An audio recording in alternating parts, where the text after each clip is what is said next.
नमस्कार। मेरा नाम है रवि। आपका स्वागत करता हूं अर्थवर्धन चैनल में। आज हम निप्पॉन इंडिया ग्रोथ फंड की डिटेल में एनालिसिस करने वाले हैं। ये एक मिड कैप कैटेगरी का फंड है और साथ में इस फंड को क्रिसिल के द्वारा 4 स्टार रेटिंग दी गई है। और साथ में निप्पॉन इंडिया म्यूचुअल फंड्स के कुछ इंटरेस्टिंग फैक्ट्स के बारे में भी हम बात करेंगे।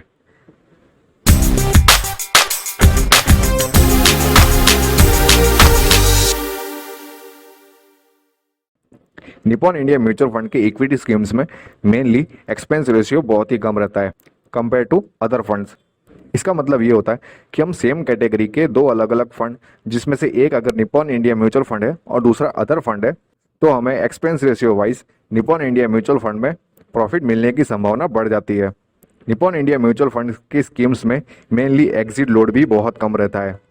अगर हम अदर फंड्स को देखें तो वहाँ पर एग्जिट लोड रहता है 1%, कुछ कुछ फंड्स में तो 2% का भी एग्जिट लोड रहता है, वो भी 1 ईयर के लिए।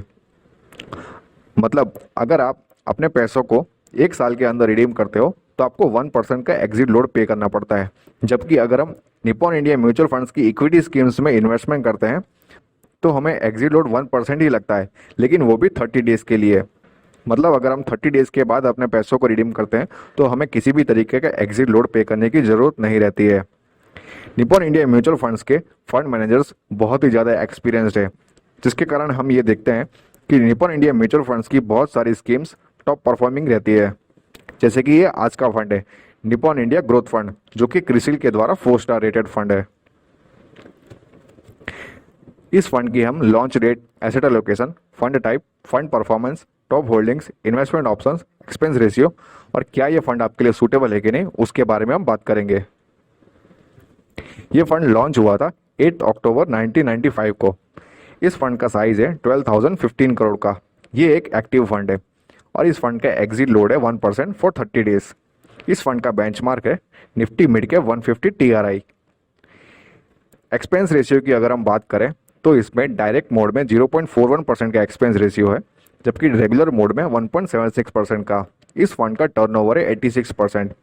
टर्नओवर का ये फिगर देखकर हम कह सकते हैं कि इसमें टर्नओवर बहुत ही ज़्यादा है, जिसको कम करने की ज़रूरत है। इस फंड ने अल्फा जनरेट किया है 1.49% का, जो कि बहुत कम है। और इस फंड का स्टैंडर्ड डेविएशन है 24.32%, जो कि नॉर्मल है। इस फंड के एसेट एलोकेशन की बात करें तो लार्ज कैप में 21% का एसेट एलोकेशन किया गया है, मिड कैप में 72%, जबकि स्मॉल कैप में 7% का एसेट एलोकेशन इस फंड में हमें देखने को मिलता है।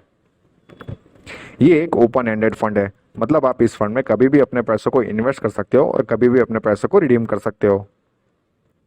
इस फंड की परफॉर्मेंस की बात करें तो इस फंड ने 1 साल में 34.26% का रिटर्न दिया है, 3 साल में 22.59% का रिटर्न दिया है, 5 साल में 16.45%, 7 साल में 15.33%। और ये फंड जब से लॉन्च हुआ है तब से इस फंड ने 16.93% का कंसिस्टेंट रिटर्न दिया है। ये सारे फिगर्स CAGR में कैलकुलेटेड है।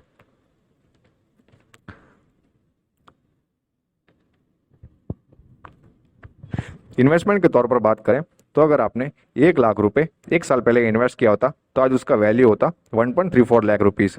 3 साल पहले अगर आपने 1 लाख रुपए इन्वेस्ट किया होता तो आज उसका वैल्यू होता 1.84 लाख रुपीज़।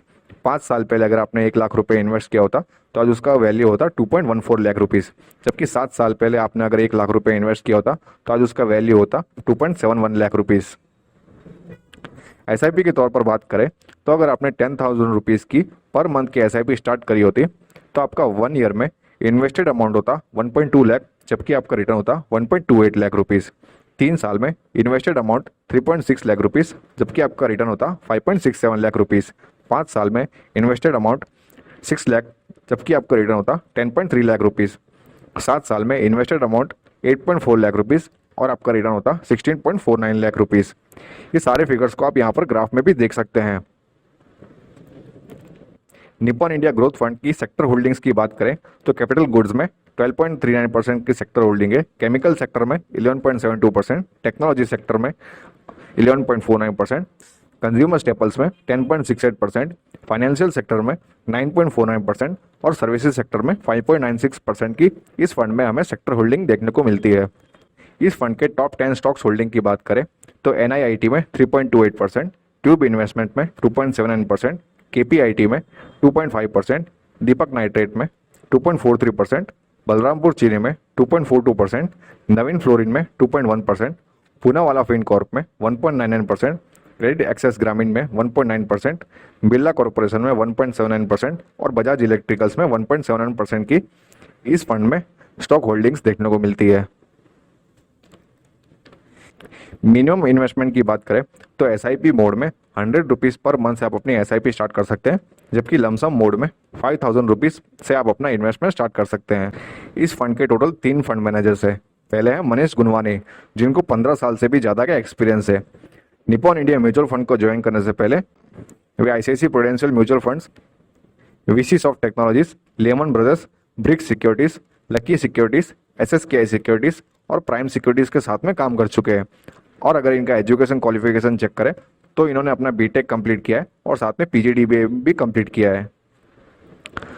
दूसरे फंड मैनेजर हैं ध्रुमिल शाह, जिनको 13 साल से भी ज़्यादा का एक्सपीरियंस है।